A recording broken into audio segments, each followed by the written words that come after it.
Yun ang basa dahil yun po yung nakikita natin. Nandiyan na si Banat Boy, oh. No?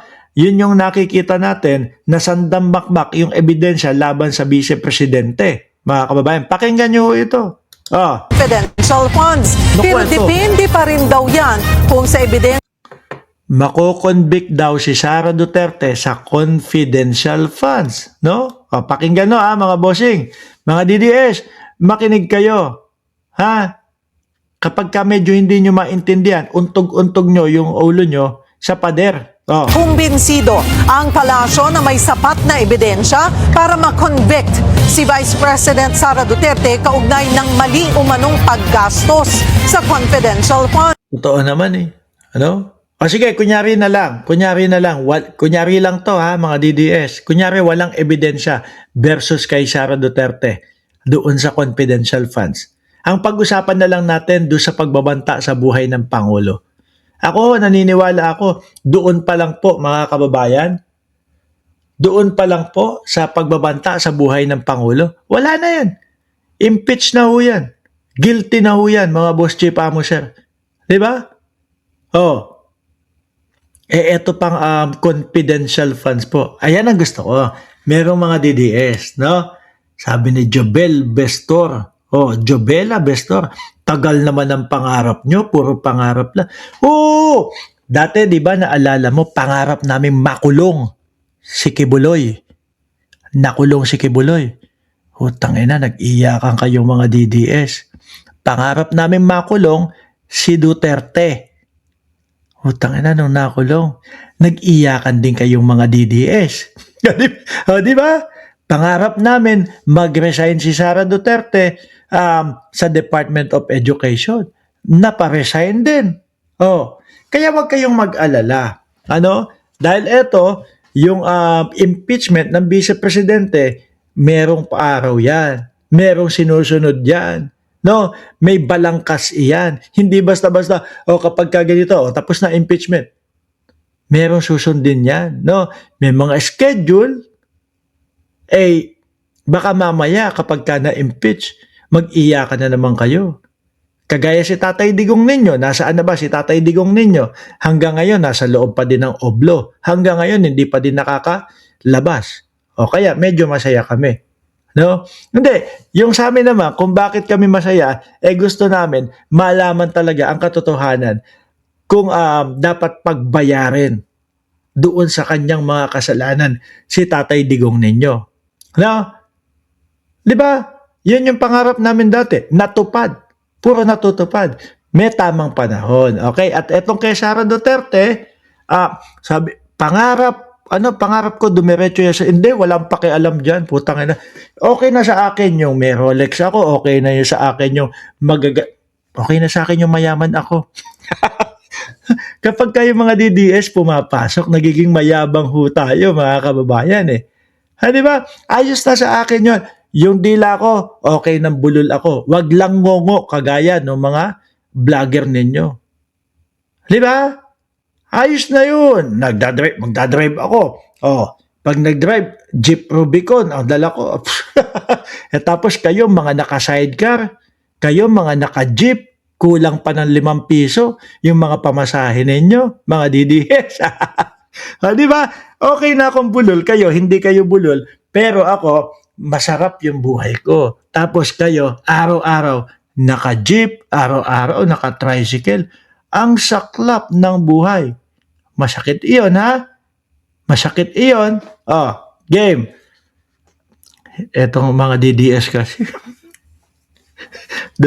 Gumagana tuloy yung pagiging ano natin. Gumagana tuloy yung, ay nako. Ayoko na, no? Baka sabihin nyo, mapangmata ako. Okay, tuloy na natin. Pero depende pa rin daw yan kung sa ebidensya nga ba ibabase ng mga senator judges ang kanilang desisyon at hindi sa politika. Sa frontline ng balitang yan, si Maricela Halili. Nakakalabing-8 pagdinig na ang impeachment court kaugnay ng mga ground for impeachment ni Vice President Sara Duterte. Ang tanong sa Malacanang, sa tingin ba Uy, salbahe ka, Jenny Ramos, wala akong sinasabing ganyan. Sabi ni Sir Mike, si Mike Cervera, si Argota, nasa ang huso, ang tuli. Diyos ko po, Lord. Ay, mga DDS, nasaan? Mag-comment kayo. Tuloy-tuloy nyo lang yung komento. 1 oras pa tayo dito. Ituloy-tuloy nyo lang yung kwento. I-bash nyo ako, sasagutin ko yung mga pambabas ninyo. Kaya lang, expect ninyo kapag kami sumagot o pagka ako sumagot, may kasamang yan, may kasamang hapdi ng katotohanan yan. Sabihin mo, bulol si Mark Ramos. Oy, bulol ka, Mark Ramos. Reply ko, okay lang akong bulol. Ang importante, maganda ang buhay ko. Kayo, hindi bulol. Pero, hampas lupa. Diba? Araw-araw, nasa jeep. Araw-araw, naka-tricycle. Aray. Kaya yun yung dapat yung tanggapin kapag bumanat kayo sa amin, o sa akin. Ng palasyo, sapat na ang mga ebidensyang nailatag ng prosekusyon para makonvict ang bise, sagot dyan ni Yuse Claire Castro. In a way, yes. Pagdating sa pagturo kay Vice Presidente, Sabi ni Shai Gota Alexander, Boss Mark, kailan pa ba mag-resign si Auntie Claire? Sawang-sawa na kami sa komento niya sa Malacanang. Hindi mag-resign yan. Malabong mag-resign yan. Pinapaiyak ang mga DDS. Okay lang yun. Di ba? Ayos lang yun kasi ang presidente, hindi pala sagot ang presidente. Tingnan nyo mga DDS, may ganyan ba kayong kaganda? Nasasabihan kayo at pogi pa kamo. Si Sir Mark. Di ba? May mga ganyan ba kayo? Sabi ni Banat Boy, pumipila pa sa 20 pesos na bigas ang mga yan, Boss Mark. Makikipag-agawan pa. Expect mo ba sa mga sumusuporta kay Pangulong Bongbong Marcos na pumila doon sa 20 pesos na bigas? Hindi. Expect mo ba doon sa mga kakamping na pumila sa 20 pesos na bigas? Hindi. Bakit to, mga kababayan? Yung mga DDS lang naman ang reklamo ng reklamo doon sa 20 pesos na bigas. Sila lang naman yung hanap ng hanap. Asan yung 20 pesos na bigas? Asan yung 20 pesos na bigas?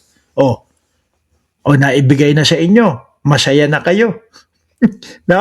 Tapos ang sasabihin kayo daw yung lagi na nandoon sa pilahan ng 20 pesos na bigas. Nandiyan na si Batman, I am Batman na jowa ni Chaicher pala. Ngayon ko lang nalaman, Tuloy.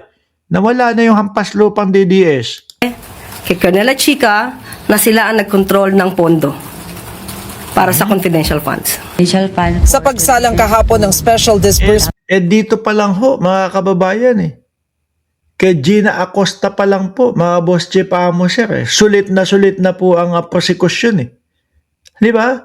Kumpleto na po ang prosekusyon, mga kababayan lalo na kapag sila chika lumabas na.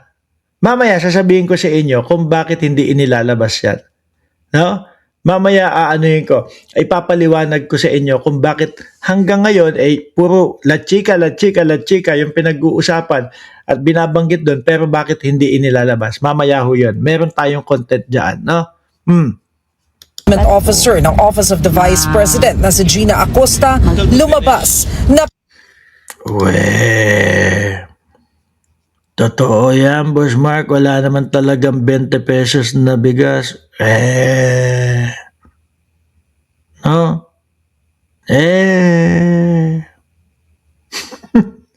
Kayo nga yung mga unang-unang mga nakapila dyan sa 20 pesos na bigas.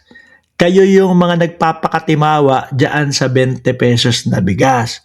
Paulit-ulit kayo. Bakit kung wala yung 20 pesos na bigas na yan, wala nang nagko-content na mga vlogger ninyo na naghahanap ng 20 pesos na bigas? Di ba? Ano sigaw ng mga DDS dati? Paulit-ulit. Dahil na ang 20 pesos na bigas. Akala mo hindi na makakakain kapag hindi inilabas yung 20 pesos na bigas Ngayon, tahimik na. Bakit? Nakakaganansya na. Napapakinabangan na ng mga DDS yung 20 pesos na bigas. Di po ba, mga kababayan? Kaya yung sasabi, haka-haka lang, hindi totoo. Yung 20 pesos na bigas, wala nang nag-iiyakan sa inyo Lahat kayo tahimik na eh. Pinaniniwalaan lang ni Acosta ang mga sinabi sa kanya ni Security Officer Colonel Dante Lachica alinsunod sa utos ni VP Sara. Pero sa huli, giniit ni Castro na nasa kamay ng senator judges ang kapalaran ng bise. Depende po iyan sa magiging Totoo, mga kababayan. Pero mo, yung Robin Padilla, di ba? Sa Robin Padilla pa lang mga boss chief amo sir eh.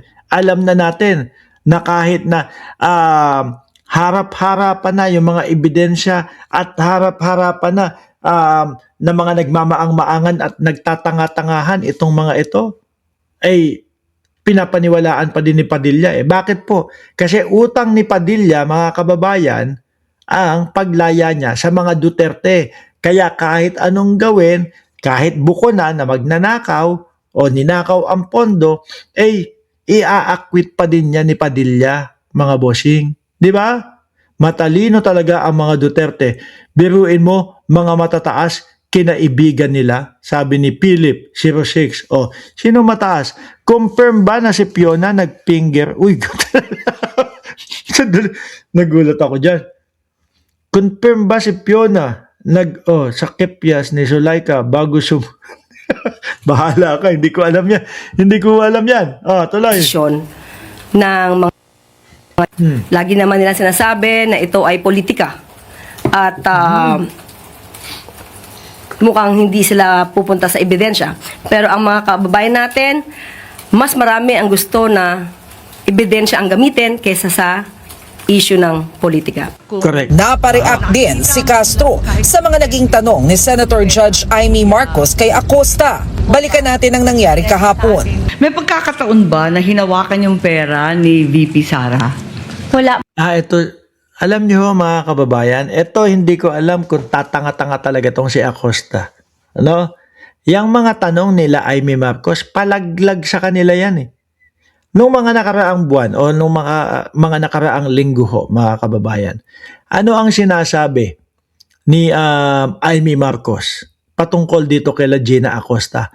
Ang sinasabi mga kababayan ni Amy Marcos ay kumbaga etong mga disbursing officer o etong mga special disbursing officer yung mga may kasalanan at hindi naman daw dapat si Sara Duterte.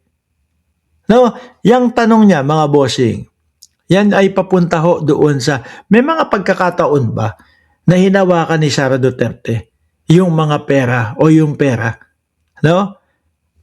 Ilalaglag kayo niyan o papunta sa laglag kayo niyan o ilalaglag kayo.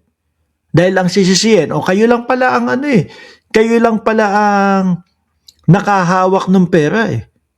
Bakit isasama si Sara Duterte? Di ba? Ma'am, At kung nakita man lang kahit isang sentimo nung pera ni VP? wala ma'am. Hindi, tanga naman kayo, di ba? Wow, makatanga naman tong vlogger na ito. Bakit senator judge ka ba? Hindi. Pero bakit? Natatangahan ako sa kanila. Ano magagawa ninyo? Para ka ba, senator judge ka ba? Para kang si Tulfo. Nanlalait siya ng witness. Labag yun sa batas. Parang ikaw din. Di pakulong nyo ako.